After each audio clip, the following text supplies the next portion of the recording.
स्वाहा। ॐ नमो हनुमते रुद्रावताराय सर्वशत्रुसंहारणाय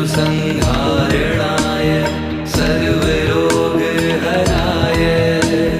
सर्ववशीकरणाय रामदूताय स्वाहा। ॐ नमो हनुमते रुद्रावताराय सर्वशत्रुसंहारणाय सर्वरोगहराय सर्ववशीकरणाय